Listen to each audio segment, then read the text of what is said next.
ministre. Nous passons donc à l'examen des amendements avec 9 amendements identiques, en commençant par l'amendement 60. Donc je suis saisi sur cette série d'amendements par le groupe Les Républicains d'une demande de scrutin public que nous annonçons dans l'enceinte de l'Assemblée. Nous commençons par l'amendement donc numéro 60 de Monsieur Vercher. Vous avez la parole. Merci Monsieur le Président. Mon amendement propose de supprimer, avec les autres suivants, les alinéas 2 à 4 de l'article 3. En effet, avec ces alinéas, cet article 3 prévoit que les mineurs réfugiés, qui jusqu'ici pouvaient faire venir leurs parents, pourront désormais aussi faire venir leurs frères et sœurs. Si de telles dispositions devaient être maintenues et non supprimées comme le propose cet amendement, il est presque certain que cela créerait un appel d'air sans précédent et entraînerait de facto l'ouverture des vannes de l'immigration à travers un regroupement familial élargi.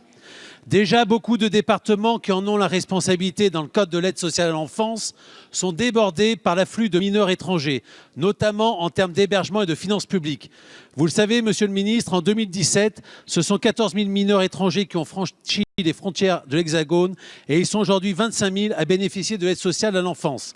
Si je prends pour exemple le département du Rhône, le budget pour les mineurs non accompagnés est en forte hausse. En 2015, 23 mineurs non accompagnés pour 1,5 million d'euros.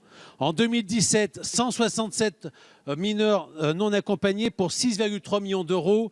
Et au 13 avril 2018, 205 mineurs non accompagnés et nous avons prévu 11 millions d'euros. Dès lors, je pense que ce n'est pas raisonnable d'élargir le regroupement familial.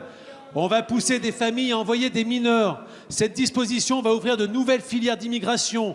L'extension du regroupement familial présente le risque très important d'appel d'air. N'oublions pas non plus que selon les pays d'origine, les fratries peuvent être très importantes. De plus, beaucoup de pays ont un état civil soit inexistant, soit insuffisant ou peu fiable, soit non consolidé. Enfin, rien n'est dit quant à la prise en charge de ces fratries. Comment va se faire l'arrivée de ces familles de mineurs? Seront-ils pris en charge par les structures d'accueil des départements déjà exsangues? Mes chers collègues, autant d'arguments concrets qui doivent vous pousser à adopter cet amendement et les suivants.